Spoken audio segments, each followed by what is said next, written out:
We're going to disregard all of that. We're going to move on. Time. There aren't too many movies that I feel comfortable coming out here and just saying, all right, let's talk about it because I bet you've all seen it. But Star Wars is one of those because it's 2015 and either you've seen it or at this point you're just being stubborn to impress people and assert your independence. In a minute, I'm going to talk about Star Wars, and I think I'm going to make some life-changingly important points using references to that film. So if you haven't seen it, and in the interest of fairness, I'd like to give you the chance to pause this video right now and go and watch all 6 episodes of Star Wars. See you in a second. And we're back.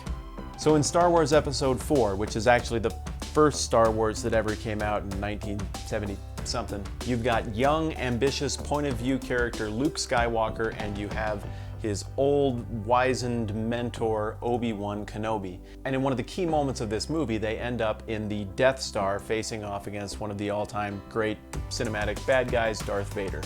Obi-Wan and Darth Vader have a great big fight with lightsabers. Obi-Wan looks over at Luke. He lowers his lightsaber and allows Darth Vader to strike him down into an invisible heap of fabric. Well, because we all just watched all 6 films, there are no spoiler alerts that need to be given here, but 2 movies later in Episode 6, Luke Skywalker is facing off against the really big bad guy, the Emperor, and Darth Vader once again.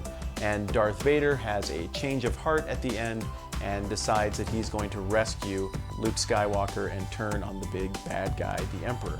What we see here is some storytelling symmetry. It's like a poem that rhymes. In Episode 4, we see an Obi-Wan Kenobi who figures out that there is something bigger and more important than his own life, and he willingly lays it down for that bigger, more important thing.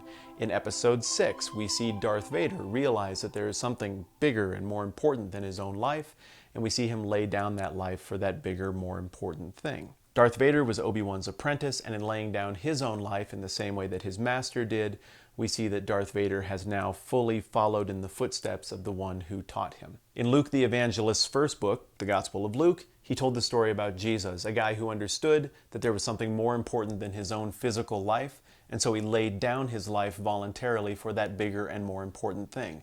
Likewise, now that we're into the book of Acts, we see all kinds of themes of continuity between the book of Luke and its sequel, the book of Acts.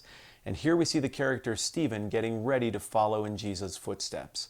It looks as though he's going to be confronted with a situation where he's going to have to decide whether preserving his own life is the most important thing in existence or whether there might be something that matters more. Realizing fully that you just watched 13 hours of film, I want you to understand that it is optional for you to pause at this time and read Acts chapter 7, verse 54 through the end of the chapter, if you feel like it. Verse 54, it says, "When they heard this, they were furious and gnashed their teeth at him." A bunch of people who are way better at Greek than me suggest that the description here in the original language indicates that they were sawn to the heart. Literally cut, literally. It's not literal. I'm going to try this again because that was figurative.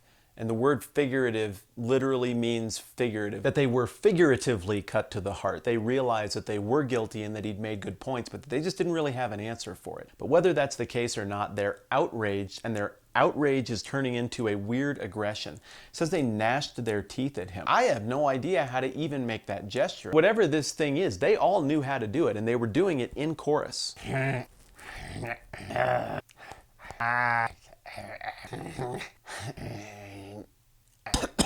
That went badly. Another thing I know for sure about this expression, teeth gnashing, is that Luke only uses it one other time.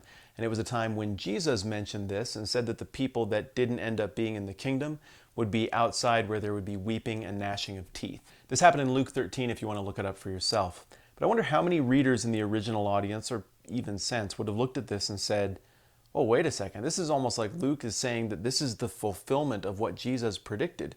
Jesus kind of indicated that at the final rejection, there would be this awareness and realization of the fact that the people who rejected were on the wrong side, and that this bitterness, expressed by, again, teeth gnashing, would come into play. Well, now there's teeth gnashing, and I wonder how many people who read the prequel would be getting to this and saying, oh, whoa, maybe this is the watershed incident between these two groups. Well, I don't want to write these guys off as crazies, so in the interest of trying to understand it from their perspective, let's consider what would have offended them so greatly about what Stephen had said. First of all, he says they were aligned with the bad part of Jewish history.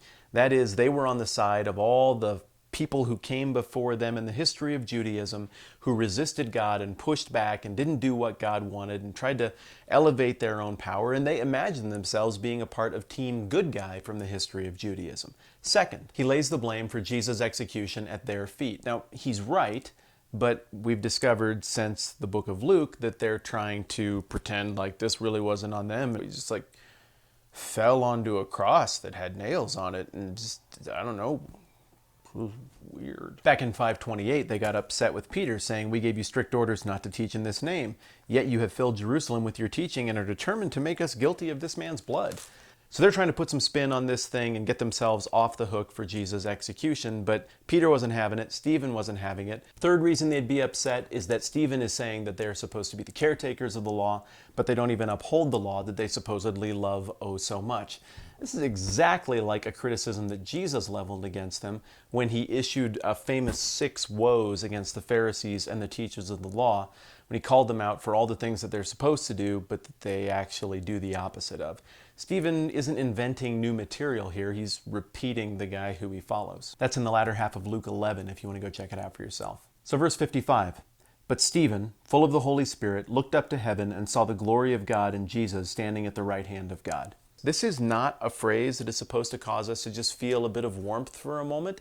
This is a phrase that should inspire awe for people who actually believe that this document is the truth and is from God, and that there is a God who is interested in his people, as it's being attested to here. I've never seen God, not at all, not even a little bit, not even a glimpse, not a moment. I've never experienced anything that I could say is a tangible miracle. I know some people claim that they have, and it may be true, maybe it's not. Probably some people make stuff up. Probably some people have really experienced meaningful things that clearly were from God. But for me, the next one will be the first personal miracle that I experience. And the idea of being in a position where I am at my greatest moment of vulnerability, where I am completely neck on the line for God, and all of a sudden I actually see God in that moment, I can't even fathom what that experience would be like. I'm not gonna lie, I would love for what right now in my life is faith to be replaced with certainty. I would love to move from a place where I have to reason it through and think and weigh the evidence and sometimes get discouraged and sometimes enjoy these mountaintop moments of clarity and certainty. I'd love to take all of that and just bundle that very important process up and hurl it off of a bridge as I drive by, and replace it instead with just having seen God and having tangible physical certainty of his existence, of what he wants, and of all of these things. Now, it's a pity that I need that, because I know people who don't, and they're just fantastic, amazing humans, and they're great at being followers of God, but I'm not. Stephen was a man of strong faith in a way that I'll probably never understand or realize in this lifetime. And so maybe he didn't need God to show up at this moment and reassure him, but that's what God did. That is a pretty cool move on the part of God.